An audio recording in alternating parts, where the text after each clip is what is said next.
नमस्कार जय हिंद साथियों। भारत दुनिया का सबसे बड़ा लोकतंत्र है और आज कई राज्यों के चुनाव परिणाम आए हैं। आपने देखा तमिलनाडु में कितना बड़ा बदलाव हुआ।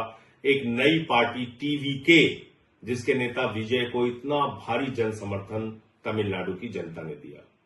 लोकतंत्र में कई बार ऐसे फैसले जनता देती है, एक नई पार्टी के पक्ष में अपना समर्थन देती है। वो तमिलनाडु में देखने को मिला।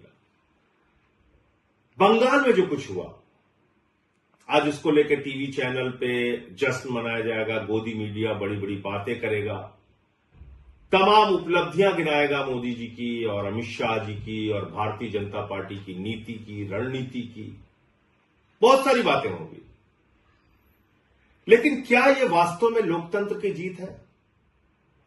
क्या यह जनता के फैसले की जीत है? क्या आज इस चुनाव परिणाम के पीछे का जो सच है वो इस देश के लोगों को भूल जाना चाहिए और सिर्फ बीजेपी का गुणगान करना चाहिए? मुझे लगता है नहीं। सारी चीजों का मूल्यांकन होना चाहिए। किस तरह से बंगाल के चुनाव को चुनाव आयोग ने प्रभावित किया, किस तरीके से एसआईआर के जरिए जनता के वोट को लूटा गया। आज पता यह चल रहा है कि 3 से 4 लाख वोटों का अंतर है बीजेपी और टीएमसी के बीच में।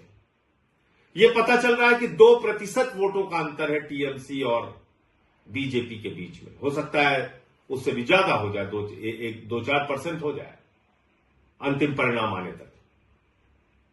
लेकिन क्या यह 2-4% का जो डिफरेंस है यह सही है?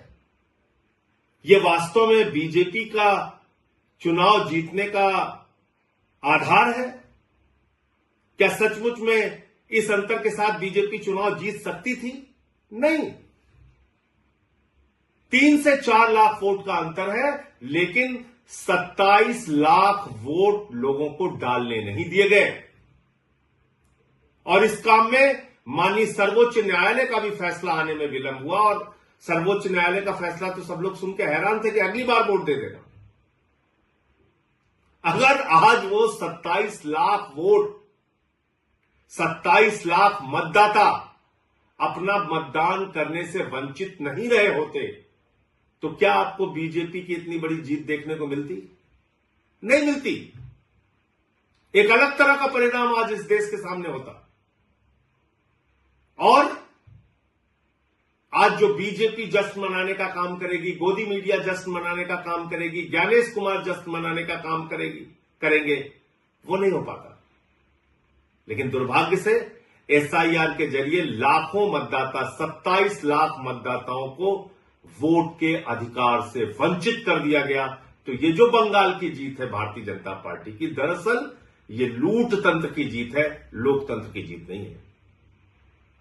कितनी गंदी भाषा का प्रयोग किया गया चुनाव में, प्रधानमंत्री के द्वारा, गृह मंत्री के द्वारा, बीजेपी के नेताओं के द्वारा।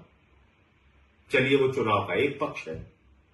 किस तरह से वहां पे केंद्रीय सुरक्षा बलों का इस्तेमाल किया गया, लगभग 2.5 लाख सुरक्षा बलों का वहां पर इन्फोर्समेंट किया गया, डिप्लॉयमेंट किया गया।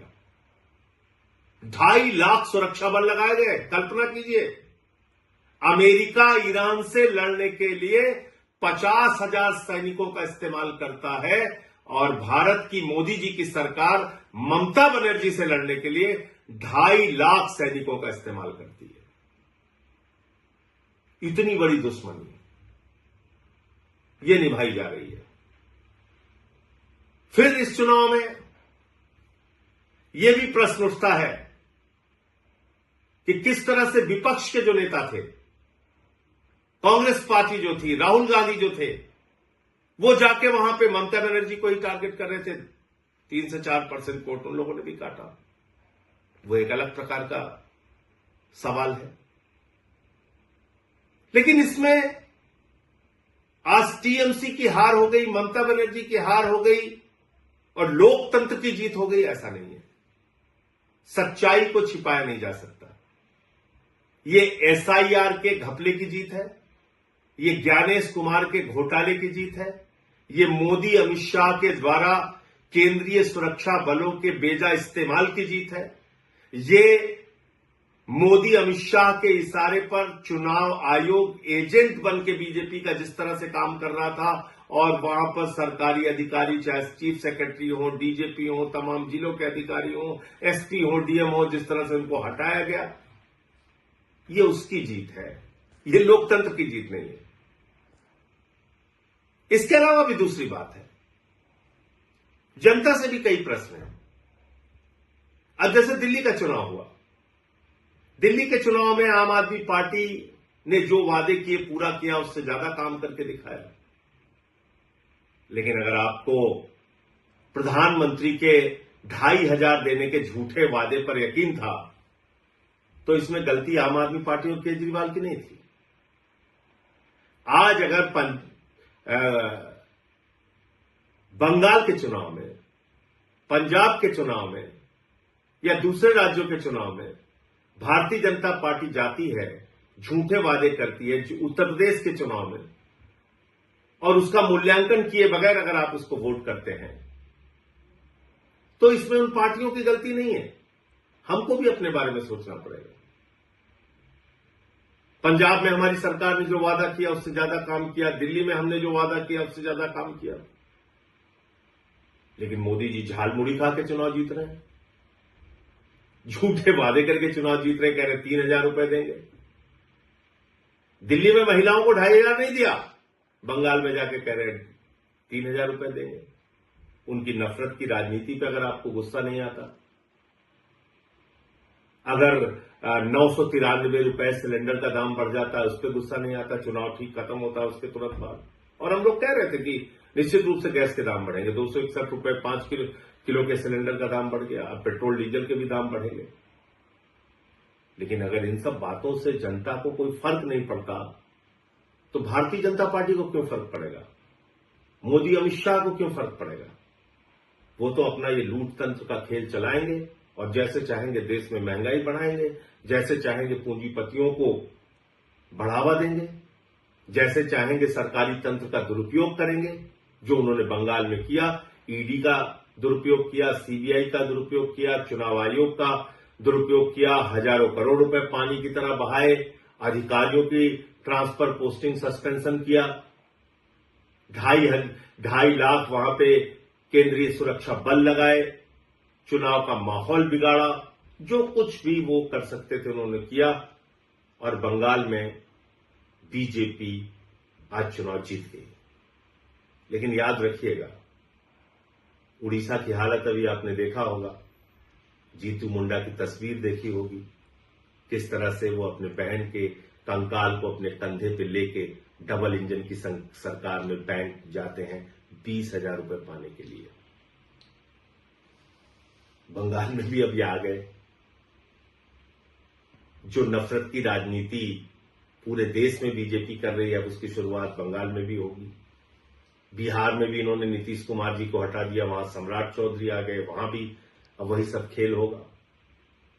इन सब के पीछे आपके मुद्दे कहां हैं? देश कहां खड़ा है?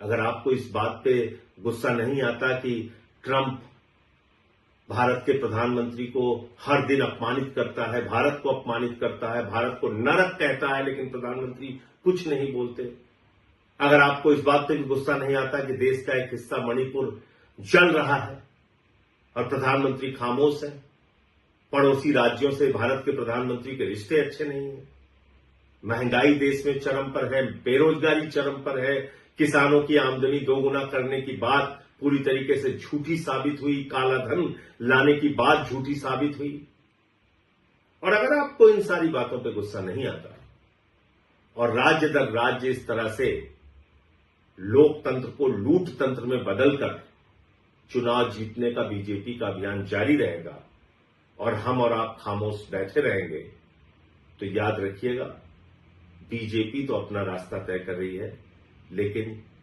लोकतंत्र का इतिहास जब लिखा जाएगा तो उसमें हमको भी कभी माफ नहीं किया जाएगा। जय हिंद।